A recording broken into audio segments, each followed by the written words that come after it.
Alhamdulillah Alhamdulillahilladzi arsala rasulahu bil huda wa dinil haqqi liyudhhirahu 'alad dini kullih walau karihal musyrikun. Asyhadu an la ilaha illallah wahdahu la syarikalah wa asyhadu anna Muhammadan 'abduhu wa rasuluh la nabiyya ba'dah. Allahumma shalli wa sallim ala khatamil anbiya'il mursalin Muhammad sallallahu alaihi wasallam wa ala alihi wa sahbihi ajma'in.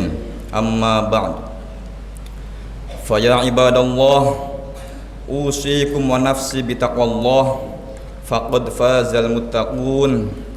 Ittaqullaha haqqa tuqatih wa la tamutunna illa wa antum muslimun.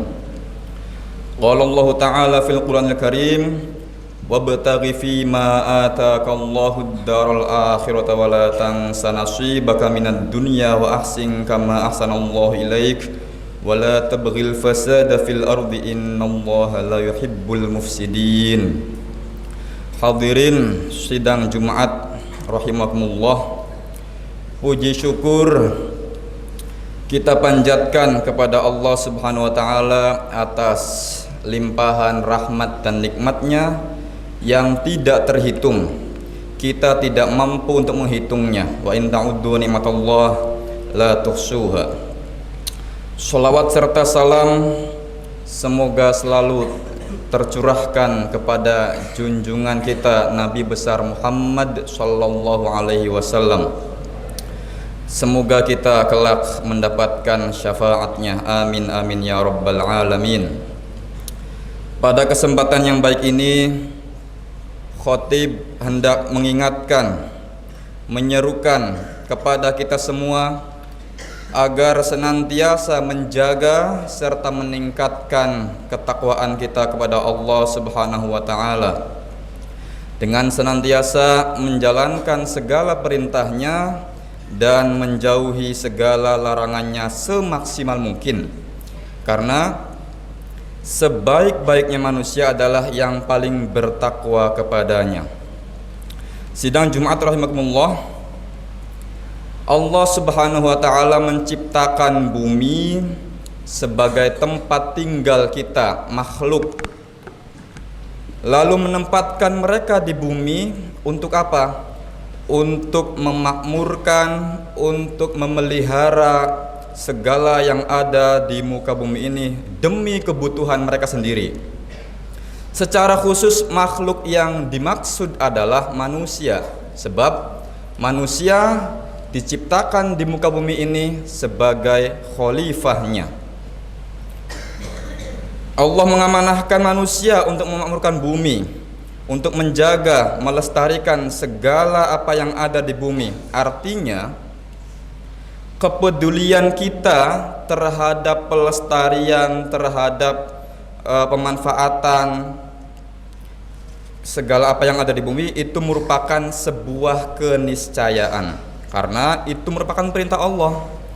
Huwa ansha'akum minal ardi wasta'marakum fiha fastaghfiruhu thumma tubu ilaih inna rabbi qaribum mujib.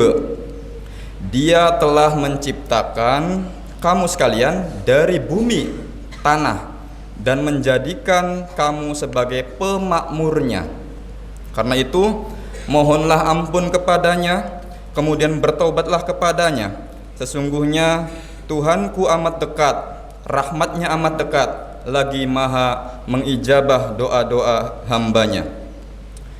Namun demikian, kalau kita renungkan ayat ini dan kita lihat dalam prakteknya masih belum maksimal, bahkan dikatakan masih jauh dari kata ideal.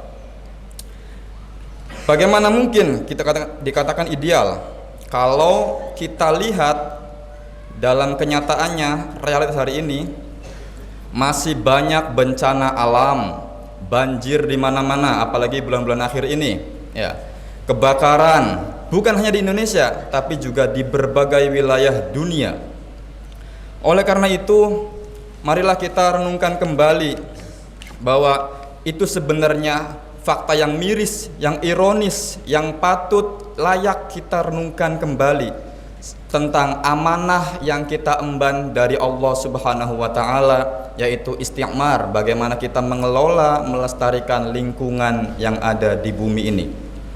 Bencana alam yang ada itu bukan hanya sekedar dimaknai sebatas azab tentang teologis, tetapi juga ada sosiologis, bahkan ekologis. Respon alam, bahwa alam punya sistem keseimbangan. Allah menciptakan alam ini dengan keseimbangan, keharmonisan, sehingga jika ada bencana alam itu bukan semata-mata karena faktor alamiah, tetapi juga ada faktor intervensi tangan manusia yang berbuat kerusakan. Itulah respon alam terhadap kita manusia sebagai pengelolanya. Sebagaimana Allah berfirman, "Dzaharal fasadu fil barri wal bahri bima kasabat aydin nas liyudhiqahum ba'dalladzi 'amilu la'allahum yarji'un." Telah nampak kerusakan di bumi dan di laut dengan sebab tangan perbuatan manusia sendiri. Kenapa ditampakkan begitu? Supaya Allah dapat menimpakan kepada mereka sebagian dari akibat ulah tangannya agar mereka kembali ke jalan yang benar. Ini merupakan ayat yang sangat tajam bahwa zuhurul fasad, telah nampak kerusakan di muka bumi ini, itu adalah sebab ulah tangan kita manusia yang tidak maksimal memakmurkan, memelihara, melestarikannya. Hadirin jamaah sidang Jumat rahimakumullah. Oleh karena itu amat sangat penting rasanya bagi kita untuk melakukan refleksi, renungan nilai ajaran Islam dalam rangka meningkatkan kembali kepedulian kita, umat manusia seluruhnya, bukan hanya umat Islam, terhadap kelestarian dan pengelolaan lingkungan. Kita harus selalu belajar untuk bagaimana kita hidup berkelanjutan, mengelola alam berkelanjutan, tidak hanya untuk kepentingan sementara. Kita harus berpikir bahwa kita harus menyediakan alam ini untuk generasi selanjutnya setelah kita. Kita akan menua, kita akan meninggal, lalu bagaimana generasi setelah kita? Itu yang harus kita pikirkan. Oleh karena itu, Allah dengan tegas melarang manusia untuk merusak. Wala tufsidu fil ardi ba'da islahiha wad'uhu khawfan wa tama'a inna rahmatallahi qaribum minal muhsinin. Jangan merusak bumi, jangan berbuat kerusakan di muka bumi ini setelah Allah menjadikannya sempurna, islah. Berdoalah kepadanya dengan rasa takut dan penuh harap. Sesungguhnya rahmat Allah itu amat sangat dekat dengan orang-orang yang berbuat baik. Mari kita membiasakan diri untuk menjaga kelestarian lingkungan. Kita bisa memulainya dari hal-hal yang sederhana. Tidak perlu muluk-muluk. Dari hal yang sederhana apa? Kita setiap hari makan, minum. Nah, itu adalah hal yang manusiawi, kebutuhan primer. Tetapi yang tidak boleh adalah berlebihan. Kulu washrabu wala tusrifu. Innallaha la yuhibbul musrifin. Makan dan minumlah silahkan, tapi jangan sampai berlebihan. Kenapa tidak boleh berlebihan? Karena jika makan kita berlebihan, minum kita berlebihan, bukan hanya berdampak buruk terhadap kesehatan kita, bukan, tetapi juga berdampak buruk terhadap lingkungan sekitar. Mari kita renungkan. Setiap hari kita makan berapa kali? Berapa porsi banyaknya? Lalu apakah itu semua habis? Sepertinya tidak. Ya. Jangan meremehkan. Makanan yang tersisa yang kemudian kita buang itu bukan tanpa efek, ada dampaknya bagi lingkungan, yaitu merusak. Ya. Oleh karena itu marilah kita hidup sederhana, konsumsi makanan yang secukupnya, minuman yang secukupnya, supaya tidak meninggalkan sisa makanan, sisa sampah makanan. Karena sisa makanan itu kalau menjadi sampah dapat mencemari lingkungan. Jamaah sidang sholat Jumat rahimakumullah, dalam hal sampah makanan, khotib merenungkan, kalau hanya satu orang mungkin akan dianggap baik-baik saja, Tapi bayangkan, di sini misalkan ada sekitar 300 orang. Setiap orang membuang makanan, sampah makanan, ditumpuk berapa banyak? Ini ada data dari Infid, saya kutip, bahwa di tahun 2021 Indonesia menjadi negara dengan produksi sampah makanan terbesar di Asia Tenggara. Dengan total berapa? 20,93 juta ton sampah makanan setiap tahunnya. Jumlah itu artinya setiap warga Indonesia, setiap kita ini rata-rata membuang makanan, membuang sampah makanan sekitar 300 kg per tahun. Bayangkan, setiap orang dikumpulkan menjadi sekian juta ton. Itu efeknya sangat buruk bagi kelestarian alam, bagi lingkungan. Tahap konsumsi ini sering dianggap remeh. Udahlah, yang penting saya udah kenyang, saya udah makan, sisanya dibuang. Bukan tanpa efek ya.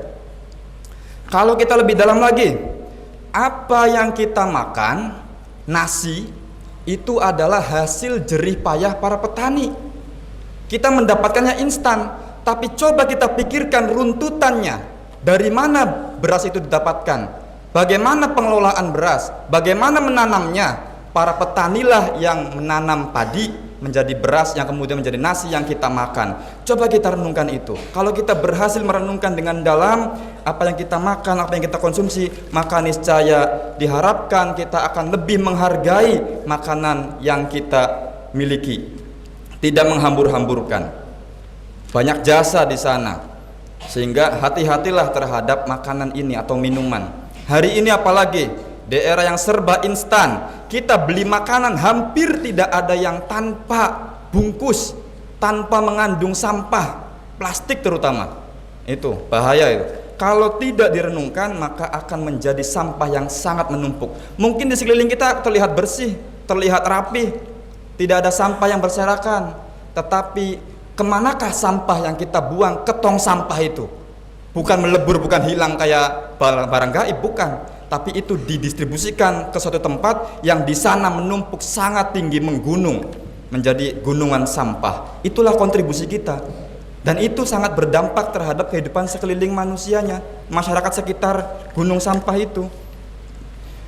Sidang Jumat rahimakumullah, berikutnya kita setelah meminimalisir makanan, minuman, kalaupun kita membeli makanan, minuman, cobalah kita meminimalisir sampah plastik. Selagi kita tidak butuh atau tidak perlu untuk di plastik, maka nggak usah, dibawa saja. Atau kalaupun memang mau belanja dengan jumlah yang banyak, bawalah kantong belanja sendiri. Supaya apa? Supaya mengurangi sampah plastik. Itu sangat sederhana tetapi dampaknya sangat luar biasa bagi kelestarian lingkungan. Dengan mengurangi penggunaan sampah plastik, kita berarti berhasil berkontribusi dalam mengurangi jumlah sampah yang dapat mencemari lingkungan. Lalu kita juga bisa melakukannya dengan cara membiasakan diri dengan menaruh barang yang rapi, membuang sampah pada tempatnya. Karena membuang sampah jika sembarangan, meskipun itu terlihat sepele karena sudah terbiasa, budaya kita masih begitu, itu sangat buruk bagi lingkungan. Kalau sampahnya mengalir, kalau sampahnya kemudian dibuang ke sungai, ke selokan, ke aliran sungai, air, maka itu ketika musim hujan dampaknya akan sangat terasa, itu banjir. Jadi banjir bukan hanya soal ini dari Tuhan, ini dari Allah, bukan, tapi renungkan apa yang kita perbuat sehingga mengakibatkan adanya banjir. Sidang Jumat jamaah rahimakumullah, inilah pengingat, inilah perintah dari Allah kepada kita sebagai umat manusia, khususnya umat Islam, agar kita selalu senantiasa menjaga bumi, melestarikan lingkungan, memanfaatkan apa yang ada secara proporsional, tidak berlebihan. Karena pada saatnya nanti segala apa yang kita perbuat termasuk dalam hal lingkungan itu akan dimintai pertanggungjawaban. Bagaimana kita merawatnya? Semoga kita diberi kesadaran, kekuatan dan tekad yang baik yang positif dalam menjalankan tugas mulia sebagai khalifah di dalam bumi untuk mengelola dan melestarikan lingkungan alam di bumi ini. Amin ya rabbal alamin. Barakallahu li wa lakum fil Qur'anil azim wa nafa'ani wa iyyakum bima fihi minal ayati wa dzikril hakim wa taqabbalallahu minna wa minkum tilawatah innahu huwas samiul alim. Aqulu qawli hadza wastaghfirullahal azim li wa lakum wa lisairil muslimin wal muslimat fastaghfiruh innahu huwal ghafurur rahim.